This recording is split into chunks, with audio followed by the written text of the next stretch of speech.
Ini saya berikan ijazah ya, untuk meringankan persoalan hidup. Satu, yang ini tadi, jaga rahmat Allah. Yang kedua, banyak salawat pada Nabi. Allahumma salli ala sayyidina Muhammad. Banyak salawat pada Nabi. Itu orang yang sering salawat pada Nabi, salah satu faedahnya insya Allah dimudahkan urusan hidupnya. Salawat, banyakin salawat. Salawat dengan rasa cinta. Walaupun sekedar salawat pun Allah berikan jawaban. Ini saya tanya nih, kita istighfar sendiri sama Allah, astagfirullahaladzim, dengan kita berwasilah menggunakan salawat, kira-kira mana yang paling utama? Tapi jangan tebak-tebakan. Mana yang paling utama? Gini. Dua-duanya utama. Tapi kalau kita mau dilihat, mana yang paling berpotensi diterima, itu salawat. Kenapa? Kalau kita istighfar langsung kepada Allah, ya Allah, ampuni dosa saya. Bagus, langsung hubungan. Tapi Allah masih melihat ketulusan hati kita. Karena ada yang istighfarnya cuma di lisan, gak nyampe ke hatinya. Contohnya habis sholat tuh, banyak yang saya perhatikan seringkali istighfarnya di lisan aja. Astagfirullah, astagfirullah, melihat handphone, astagfirullah. Update status sambil astagfirullah itu. Sambil kirim WA. Itu cuma di lisan, belum tentu diterima. Tapi kalau Anda bersolawat pada Nabi, atas dasar cinta Allah kepada Nabi, walaupun Anda belum tulus solawatnya baru keluar dari lisan, Allahumma sholli ala sayyidina Muhammad, tapi karena kalimat itu keluar menggunakan nama Nabi, dan dengan cinta Allah kepada Nabi, dapat Anda 10 kebaikan. Apa dalilnya? Man shalla alayya salatan wahidatan sallallahu alaihi asyra salawat. Siapa yang solawat kepadaku, Nabi nggak sebutkan. Mau salawatnya khusyuk, mau biasa-biasa, penting keluar kalimat salawat, maka dibalas oleh Allah 10 kebaikan. Nah, di antara kebaikan yang Allah berikan itu ada rahmat di dalamnya. Ditemukan di mana? Di Quran surah kedua, di ayat berapa? 157. Al-Baqarah ayat 157. Bunyinya bagaimana? Ulaika alaihim salawatun min rabbihim warahmah.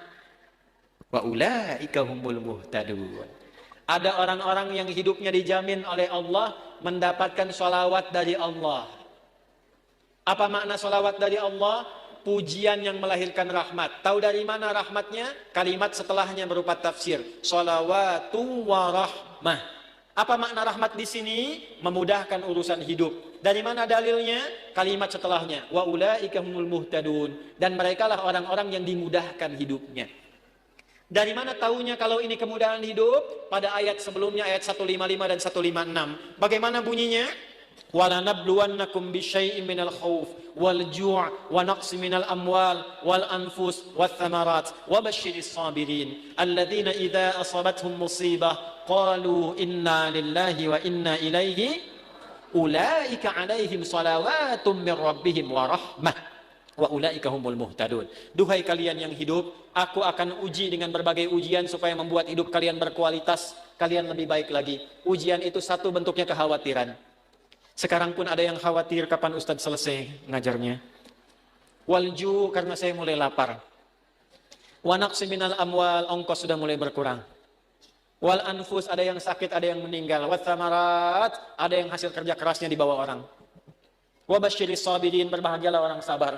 Bagaimana cara sabar? Alladzina idza asabatuhum musibah, yang kalau diuji dengan masalah ini, qalu, mereka meyakinkan pada hatinya, inna lillahi wa inna ilaihi raji'un. Ini ujian dari Allah supaya membuat saya berkualitas, dan pasti Allah kasih solusinya.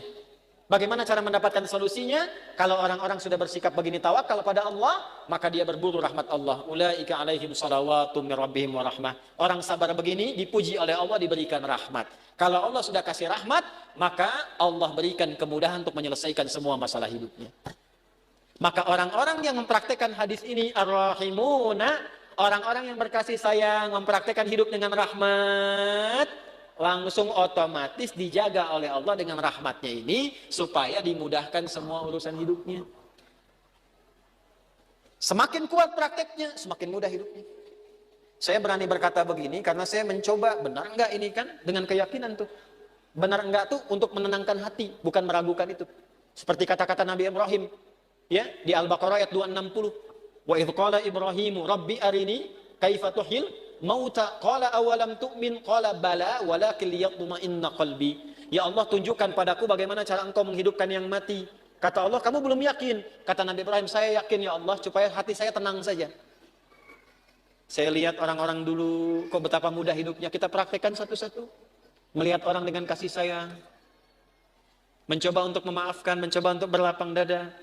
Menempatkan pada tempatnya. Latihan aja, baru latihan itu dimudahkan, Pak. Baru latihan. Masih sedikit. Ini tidak beli. Ini tidak beli. Pak, ini pami kaca soca ya. Ayah nungintun. Ku bapak diangge, eta biasa.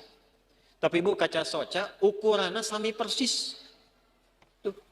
Sama persis ukurannya dengan keadaan mata saya. Kan Anda nggak tahu berapa yang silindris, berapa yang minus ini. Ini kalau saya buka kacamata, laki-laki dan perempuan sama.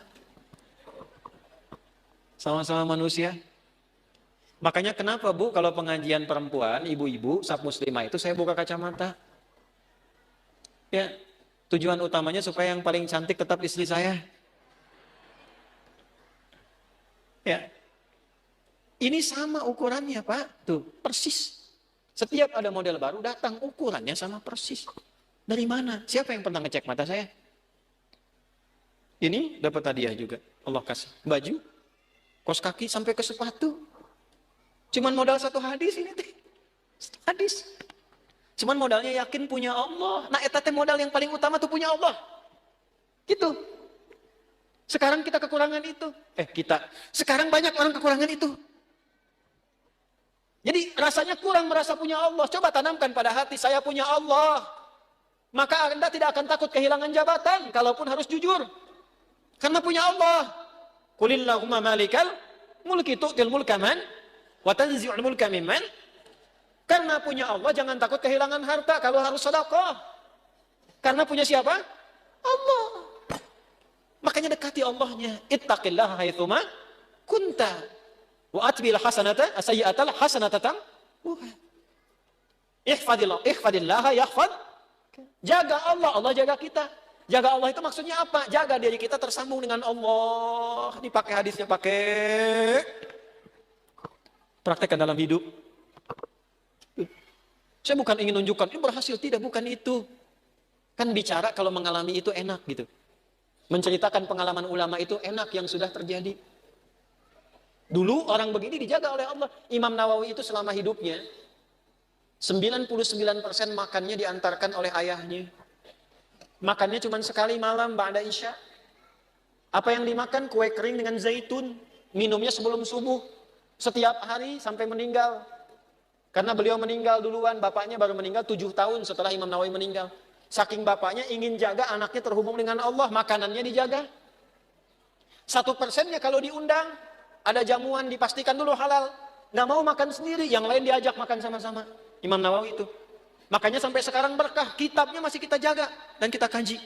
Sampai sekarang. Karena apa? Menjaga hubungan dengan Allah. Ya. Nah itu yang kedua. Kalau kita benar jaga dengan Allah melalui rahmat Allah, praktekkan hadis ini, insya Allah hidup kita pun dijaga, dimudahkan oleh Allah sesuai dengan kadar maslahat dunia akhirat kita.